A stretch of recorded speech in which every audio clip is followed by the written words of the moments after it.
നമസ്കാരം, news prime മലയാളത്തിലേക്ക് സ്വാഗതം. 2024 ലോക്സഭാ തെരഞ്ഞെടുപ്പിൽ കിങ് മേക്കർ ആയത് ചന്ദ്രബാബു നായിഡു തന്നെയാണ്. നായിഡുവിനെ ഇരുമ്പഴിക്കുള്ളിലേക്കാക്കാൻ തക്കം പാർത്തിരുന്ന ജഗൻമോഹനും കൂട്ടർക്കും കിട്ടിയത് 8ന്റെ പണിയാണ്.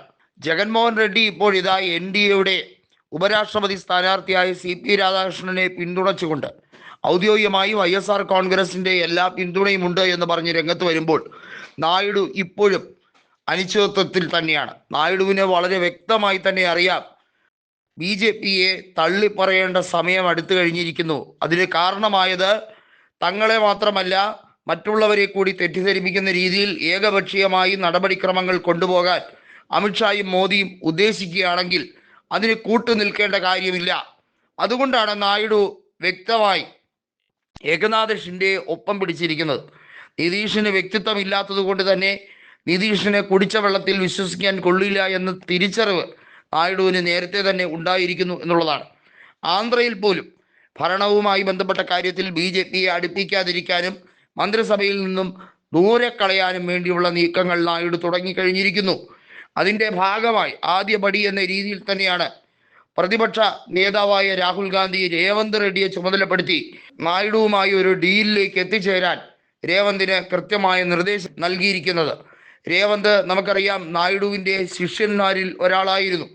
രേവന്ത് റെഡ്ഡി നായിഡുവിൻ്റെ പാർട്ടി, അതായത് നായിഡു സ്ഥാപിച്ച തെലുങ്ക് ദേശം പാർട്ടിയുടെ ഒരു പ്രമുഖ നേതാവായിരുന്നു. അതിനുശേഷമാണ് ബൈഫർക്കേഷന് ശേഷം ആന്ധ്ര രണ്ടായപ്പോൾ തെലങ്കാനയിൽ കൂടുതൽ സമയം കേന്ദ്രീകരിച്ച് പ്രവർത്തിക്കുകയും അദ്ദേഹം കോൺഗ്രസ് നേതാവായി മാറുകയും ഒക്കെ ചെയ്തത്. ചുരുങ്ങിയ കാലം കൊണ്ട് തന്നെ മുഖ്യമന്ത്രി പദവിയിലേക്ക് രേവന്ത് റെഡ്ഡി നടന്നു നീങ്ങുന്ന കാഴ്ചയും നമ്മൾ കണ്ടു. എന്നാൽ ഇവിടെ BJP സർക്കാരിനെ തള്ളിത്താഴെയിടാനും അതിനോടൊപ്പം തന്നെ ആന്ധ്രയിൽ ഒരു കാരണവശാലും YSR കോൺഗ്രസ് വളരാതിരിക്കണമെങ്കിലും കൃത്യമായ നീക്കങ്ങൾ നടത്തിയേ മതിയാവൂ എന്ന് തിരിച്ചറിവ് നായിഡുവിനുണ്ട്. നായിഡു മനസ്സിലാക്കുന്നത് ശത്രുവിൻ്റെ ശത്രു മിത്രം എന്ന ഇക്വേഷനിലേക്ക് തന്നെയാണ്. കൃത്യമായി പറഞ്ഞാൽ ജഗൻമോഹൻ്റെ സഹോദരിയായ ശർമിള കോൺഗ്രസിൻ്റെ അധ്യക്ഷയാണ് ഇപ്പോൾ ആന്ധ്രയിൽ. ശർമിളയുമായി ചേർന്നുകൊണ്ട് കൃത്യമായി TDP, അതായത് കോൺഗ്രസ് TDP സഖ്യം എന്ന രീതിയിലേക്ക് പുതിയ ആലോചനകളും വരുന്നുണ്ട്. കാരണം ജനസേനയും BJPയും കുടിച്ച വെള്ളത്തിൽ വിശ്വസിക്കാൻ കൊള്ളാത്തവരാണ് എന്ന തിരിച്ചറിവ് നായിഡുവിന് ഉണ്ട്. കാരണം തന്നെ അകത്താക്കാൻ ശ്രമിച്ചവരുമായാണ് BJPക്ക് ഇപ്പോഴും ചങ്ങാത്തം. അതായത് BJP അത് കൃത്യമായി ഒരു ബദൽ നയം എന്ന രീതിയിൽ സൂക്ഷിച്ചു വെച്ചിരിക്കുകയാണ്.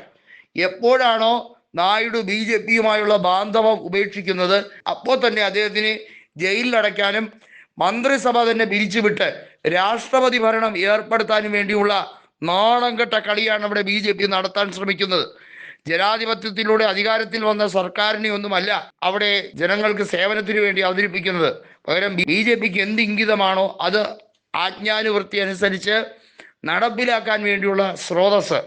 അതിനുവേണ്ടിയാണ് സുപ്രധാന ബില്ല് ഇപ്പോൾ കൊണ്ടുവന്നത്. 30 ദിവസത്തിലധികം ജയിലിൽ കിടക്കുന്നവർക്ക് മന്ത്രിസ്ഥാനം നഷ്ടപ്പെടും എന്നുള്ളത് ഉൾപ്പെടെ കൊണ്ടുവന്നിരിക്കുന്നത് ആന്ധ്രയിലെ നായിഡുവിനെയും തമിഴ്നാട്ടിലെ സ്റ്റാലിനെയും ഉദ്ദേശിച്ച് തന്നെയാണെന്ന് വളരെ വ്യക്തമായി കഴിഞ്ഞിരിക്കുന്ന സാഹചര്യത്തിൽ കൂടിയാണ് ദക്ഷിണേന്ത്യൻ സംസ്ഥാനങ്ങളിൽ ഒന്നായ ആന്ധ്രയുടെ മുഖ്യമന്ത്രിയായ നായിഡു BJPക്ക് പണി കൊടുക്കാൻ തയ്യാറായിരിക്കുന്നത്.